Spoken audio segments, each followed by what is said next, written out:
نحمده ونصلي على رسوله الكريم أما بعد فأعوذ بالله من الشيطان الرجيم بسم الله الرحمن الرحيم فويل للمصلين الذين هم عن صلاتهم ساهون ثم بسم الله الرحمن الرحيم إن الصلاة كانت على المؤمنين كتابا موقوتا وقال النبي صلى الله عليه وسلم بين العبد وبين الكفر ترك الصلاة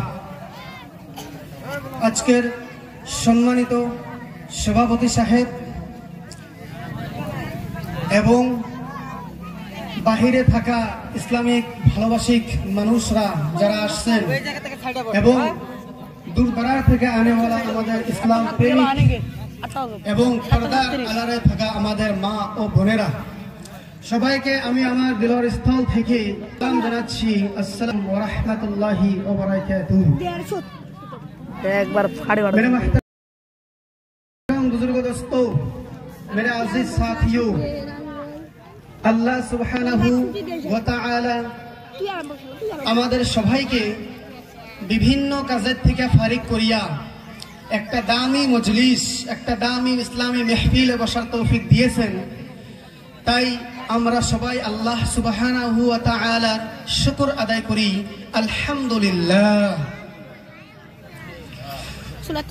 যেই নবীকে সৃষ্টি না করলে কোন কুল কায়নাতকে আল্লাহ রাব্বুল ইজ্জত বানাইতেন না। আসমান, জমিন, পাহাড়, পর্বত, আপনি, আমি কেউ এই দুনিয়াতে আসতাম না। সেই নবীর জন্য আমরা একবার প্রাণ ভরে দুরূদ পাঠ করি, সাল্লাল্লাহু আলাইহি ওয়াসাল্লাম। আল্লাহ সুবহানাহু ওয়া তাআলা কুরআন শরীফ में বলতেছে যে মানুষকে মুতাইন নির্দিষ্ট ওয়াক্ত দিয়া তাদেরকে দুনিয়ার মধ্যে পাঠাইছেন, যে টাইম হলে তাদেরকে নামাজ আদায় করা লাগবে। বহুত আফসোসের কথা, আমরা জানিয়া বুঝিয়া আমরা আজকে নামাজগুলো তরক করতেছি, নামাজগুলো আমরা ছাড়তেছি। হাদিসের মধ্যে এরকম আসছে যে বাইনাল আবদি ওয়া বাইনাল কুফরি তারকুস সালাহ। যদি কোনো মানুষে নামাজকে তারাক করে জানিয়া বুঝিয়া সে নাকি বহুত বড় একটা গুনাহের কাজ করলো, সে কুফরি করলো। আল্লাহ সুবহানাহু ওয়া তাআলা কোরআনের মধ্যে বলেছেন ইন্নাস সালাতা কানাত আলাল মুমিনিনা কিতাবাম মাওকুতা, যে বেশক নামাজ নির্দিষ্ট ওয়াক্তের মধ্যে দেওয়া হয়েছে, যে ওই ওয়াক্তের মধ্যে মানুষের নামাজ আদায় করবে।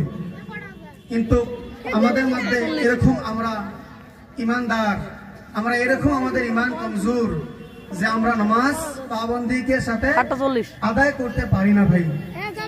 এক হাদিসের মধ্যে এরকম আছে যে লা হাজ্জা ফিল ইসলাম লিমান লা সালাতা লাহু, যে সমস্ত মানুষ নামাজকে ছাড়লো সে নাকি দিন থেকে বাহির হয়ে গেল।